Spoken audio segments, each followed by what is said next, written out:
한국의 핵잠수함 개발이 화제다. 북한과 중국이 긴장하고 있다. 2025년 마레스에서 하나오션이 공개했다. 핵추진 선형의 미래형 잠수함이다. SMR 기술이 핵심이다. 소형 듀런 자로로 효율이 높다. 북한의 SLBM에 대응한다.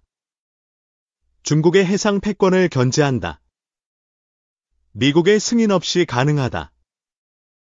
한국의 독자 기술이 빛난다. 7,000톤급 대형 잠수함이다. 스텔스와 무소음이 특징이다. 수직 발사관은 20발이다. 리볼버 방식으로 설계되었다. AI 기반 전투지휘실이 통합됐다. 전장 분석이 빠르다. 하이브리드 SMR은 혁신적이다. 여료율이 90% 이상이다. 기존 원자로는 30% 효율이다. 3배 성능을 자랑한다. 수소 생산으로 소음이 없다. 냉각 시스템도 불필요하다. 40메가와트 SMR은 100메가와트와 맞먹는다. 공간은 6분의 1 수준이다. 한국은 SMR 기술에서 선두다. 독일을 앞지른 역량이다. 한화 시스템이 전투체계를 개발했다. 유무인 통합이 강점이다. 잠수함은 러시아 아쿨라를 참고했다. 소방권 설계도 반영됐다. 북한은 핵잠수함을 두려워한다. 셀비엠 탐지가 가능하다. 중국은 동해를 경계한다. 한국의 해군력이 위협적이다. 문재인 정부가 핵추진을 추진했다. 한미 협정 폐기는 실패했다. 김현종 차장이 미국을 설득했다. 독자 개발의 필요성을 강조했다. 전홍축 우라늄을 사용한다. 국제 제재를 피할 수 있다. 10메가와트 SMR로 30메가와트 성능이다. 하이브리드는 3메가와트로 충분하다. 수소 연료 전지는 초고속 항해를 지원한다. 연료 보급도 가능하다. 핵잠수함은 전략적 자산이다. 한 척이 재래식 5척의 역할이다. 한국은 2025년 육상 시험장을 짓는다. SMR 개발이 목표다. 하나오션은 무인함정도 공개했다. 스마트 네이비의 비전이다. SMR은 잠수함 외 선박에도 적용된다.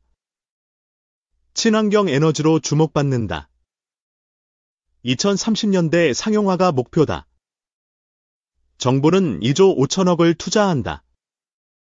한국은 SMR 시장을 선점한다. 2035년 650조 시장이 전망된다. 핵잠수함은 동북아 안보를 재편한다. 외교적 변수로 작용한다. 조선과 원자력 산업이 성장한다. 소재 산업도 동반 발전한다. 하나오션은 구매국 맞춤 설계를 제공한다. 수출 전략이 강점이다. AI는 전투 결심 속도를 높인다. 유무인 통합이 미래다. SMR은 공장에서 제작된다. 현장 조립이 간소화된다. 핵연료 코어는 밀폐형이다. 일회용 건전지처럼 교체된다. 한국은 전홍축 우라늄을 활용한다. 14% 농도로 안전성을 높였다. 핵잠수함은 ICBM과 SLBM을 보완한다. 적진 근처에서 공격 가능하다. SMR은 탄소 중립에 기여한다. 재생에너지의 간헐성을 보완한다. 한국은 SMR넷을 구성해야 한다. 인허가 절차가 필요하다. 핵잠수함은 소음이 문제였다. 하이브리드 체계가 해결책이다. 수소 저장은 원스톱으로 이루어진다. 연료전지로 발전한다. 스마트 원자로에 3,992억이 배정됐다. 2023년부터 개발 중이다. 하나오션은 설계부터 무료까지 제공한다. 토탈 역량이 강점이다. 한국은 핵잠수함 논의를 재개했다. 군사적 필요성이 대두됐다. SMR은 300메가와트 이하 출력을 가진다. 소규모 부지에 설치 가능하다. 와데스 2025는 기술 혁신의 장이었다. 하나오션이 주도했다. 핵잠수함은 전략 플랫폼이다. 한국 해군의 미래를 바꾼다. SMR 하이브리드 체계는 항공모함에도 적용 가능하다. 다목적 활용이 기대된다. 한국은 글로벌 SMR 레이스에서 앞서야 한다. 국가 전략이 필요하다. 핵잠수함은 안보와 산업을 강화한다. 한국의 미래를 열 것이다. 항공엔진 없어서 못 판다. 380조 신 성장 동력으로 항공엔진의 미래. 지난해 6월 에어버스는 주력 협동체 A320네오 패밀리에 공급되는 FM 인터내셔널의 엔진 수급 문제로 연간 인도 목표를 800대에서 770대로 낮췄다. 결국 에어버스는 목표에 4대 못 미친 766대를 인도했다. 인도 공군은 지난해 국영 힌두스탄 항공, 혈을 통해 생산한 자국산 테자스 마크 -1A 경전투기를 18대 인도받을 예정이었지만 제너럴 일렉트릭, GE의 엔진 공급에 차질이 생겨 올해 3월까지 이대를 받는 데 그쳤다. 전 세계적으로 항공엔진 공급에 차질이 생기면서 민항기와 전투기를 가리지 않고 인도가 지연되고 있다. 애초에 전 세계에서 항공엔진을 개발할 수 있는 국가는 미국, 영국, 프랑스, 러시아, 중국 등 5개국에 불과하다. 자체 전투기 개발 능력을 보유한 한국 역시 엔진은 미국에 의존하고 있다. 그러나 국가 안보 문제를 비롯해 전투기 수출, 미래 시장 전망 등을 고려하면 엔진 국산화는 필수라는 게 업계 중론이다.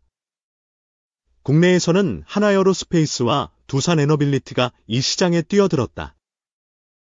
9일 업계에 따르면 방위사업청은 올해 초 첨단 항공엔진 개발 기본계획안을 심해 2039년까지 3조 3,500억 원을 투입해 1만 6천 lbf 파운드 포스 급 엔진을 개발하겠다는 계획을 수립했다.